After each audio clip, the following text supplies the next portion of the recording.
I'm currently walking on a section of the Camino de Santiago, a few kilometers west of the city of León. The Camino de Santiago, also known as the Way, is a religious pilgrimage that dates back to the 9th century. Santiago de Compostela, believed to be the resting place of St. James the Apostle, is the destination, and each year over 100,000 pilgrims pass through León along this very route. However, the Camino's changing. Nowadays, more and more pilgrims are completing it for non-religious reasons. Some do it for sport, charity, personal achievement, or even on luxury tours where they spend their nights in 5-star hotels. I sat down with Juan Manuel Puente, a member of the Association of the Friends of the Camino, to talk about this. So what was it like for you the first time you did the Camino? Íbamos a salir un grupo de amigos bastante grande, los compañeros de clase del instituto, cuando terminábamos el último año antes de universidad. Pero luego cada vez el grupo éramos menos por problemas de fechas y que había mucha gente. Y realmente fue un problema porque cada vez éramos menos interesados, la gente marchaba a otros sitios. Y realmente unas semanas antes éramos 3 o 4 personas y el día antes de empezar el camino estaba yo solo. Now, a lot has changed since Señor Manuel first set out on the Camino about 2.5 decades ago. Back then, he washed his clothes by hand, slept on the floor, and sent postcards to his family, a concept he imagined that someone as young as myself might not fully understand. La primera vez que yo hago el Camino de Santiago para comunicarme con mis amigos que habían quedado atrás, con mi familia y demás, tenía que enviar postales. Estoy hablando de hace 20 años. Izan, eres un chico joven, igual no sabes ni lo que son postales, pero la gente enviaba pequeñas postales con la foto de un sitio y tenías que escribir detrás: hola, estoy aquí, sigo vivo, y ponías un sello y lo mandabas. However, as I learned from Señor Manuel, it's not just modern conveniences that have changed about the Camino. For him, even though he started alone, he definitely did not finish that way.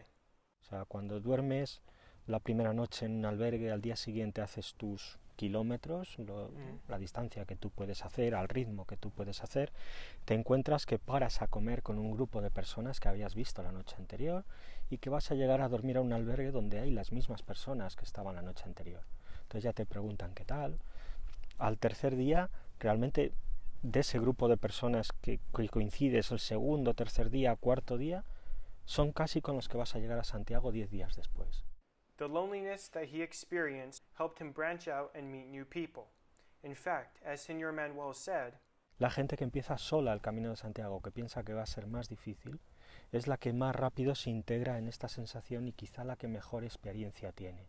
I took a weekend trip out to Galicia and visited some Celtic ruins, the coast of Finisterre, otherwise known as End of Land, and of course, Santiago de Compostela.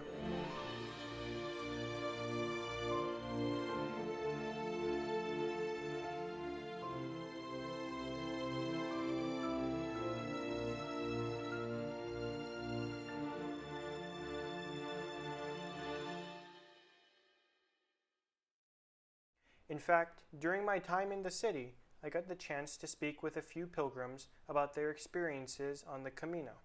Claire Kriege found herself in Spain and started the way spontaneously. Christian Pinon completed it barefoot to raise funds for Handicap International. And Timo Dallenbach, Dennis Shadow, Arthur Muller, and Julius Liebschwager met each other for the first time on the Camino.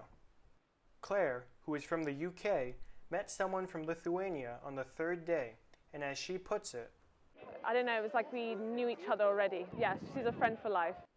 And for Timo, he met his group on the trail as well. This guy, he passed by with his hiking sticks, smiling, with his sandals. He walked always barefoot in sandals, and I was just brushing my teeth at the river, and we directly felt the connection. It happened that we meet again in the Pyrenees and walked in the Pyrenees.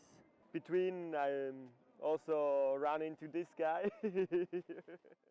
This sense of connection is so strong that, as Julius says, at some point you don't say goodbye anymore, you just say like, yeah, see you later, hasta luego, because you just know that you will see them again for sure, right? This idea of starting the Camino alone and finishing with as Claire puts it, at least one friend for life, is definitely a concept that exists today. This sense of camaraderie between former strangers seems to be a phenomenon unique to the Camino, where the isolation of oneself breeds companionship. Now, there's no doubt that the Camino is an essential part of Spanish history. Has it changed through time? Yes. Are there issues with the way related to sustainability and conservation? I mean, sure. But as I'm beginning to realize, that's not necessarily a bad thing. The Camino is more of a symbol. Perhaps you walk the Camino in order to fight addiction, to see the world, to find peace, or maybe just to meet others.